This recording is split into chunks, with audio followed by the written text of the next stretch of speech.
ಪಟೇಲ್ ಅವರು ರೀಡಿಂಗ್ ತೊಗೊಳಿಕ್ಕೆ ಹೋಗಿದ್ದಾರೆ ಇವತ್ತು 1ನೇ ತಾರೀಕಿಗೆ. 1ನೇ ತಾರೀಕಿಗೆ ನಮ್ಮಲ್ಲಿ ಏನಿರ್ತದೆ pump set, efficient reading, street light, water supply reading ತೋರಿಸ್ತಿರ್ತೀವಿ.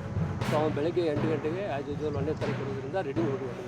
Reading ಹೋದಾಗ ಅಲ್ಲಿ ಹಸಿ ಇರೋದ್ರಿಂದ ಏನು ಮಾಡಿದ್ರು ಚಪ್ಪಲ್ ತೆಗೆದು ಹೊರಗೆ ಹೋಗಿದ್ದಾರೆ. ಸೊ ಅಲ್ಲಿ ಹೋಗಿ ಅವನು ರಿಟರ್ನ್ ಹೊಡೆದಾನೆ. ಹೊಡೆದ್ರು ಏನಾಗಿರೋದು ಹಸಿ ಇರೋದ್ರಿಂದ ಅರ್ಥ ಆಗಿ ಇನ್ಸಿಡೆಂಟ್ ಆಗಿದೆ. ಅಲ್ಲ, ಇದು ನಿರ್ಲಕ್ಷ್ಯತನ ಬರಲ್ಲ ಸರ್. ಮಳೆ ಇರೋದ್ರಿಂದ ಇನ್ಸಿಡೆಂಟ್ ಆಗಿದೆ.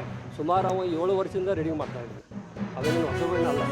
ಸೊ 7 ವರ್ಷದಿಂದ ಅದೇ ಏರಿಯಾದಲ್ಲಿ ರೀಡಿಂಗ್ ಮಾಡ್ತಾಯಿದ್ದಾರೆ. ಇದು ಅದು ಟೈಮ್ ಈಗ ಅದು ಅವನು ಹೋದಾಗ ಚಪ್ಪಲ್ ಇದ್ದಿದ್ದರೆ ಹಸಿ ಇರೋದ್ರಿಂದ ಇದು ಅರ್ಥ ಆಗಿರ್ತದೆ. ಸೊ ಸರ್ವಿಸ್ ವೈರ್ ಎಲ್ಲ ಆಗಲಿ ಕರೆಯಲ್ಲಾಗಲಿ ರೈತರನ್ನು ಸರಿಯಾಗಿ ಇಟ್ಕೊಳ್ಬೇಕಾಗ್ತದೆ. ರೀಡಿಂಗ್ ಹೋದಾಗ ಏನೂ ಗೊತ್ತಾಗಲ್ಲ, ಕರೆಂಟ್ ಆಗಲಿ ಯಾರಿಗೂ ಕಣ್ಣಿಗೆ ಕಾಣಲ್ಲ.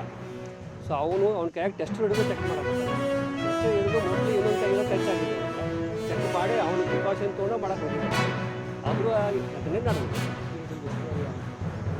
ಅವರೇ ಮಾಡಿ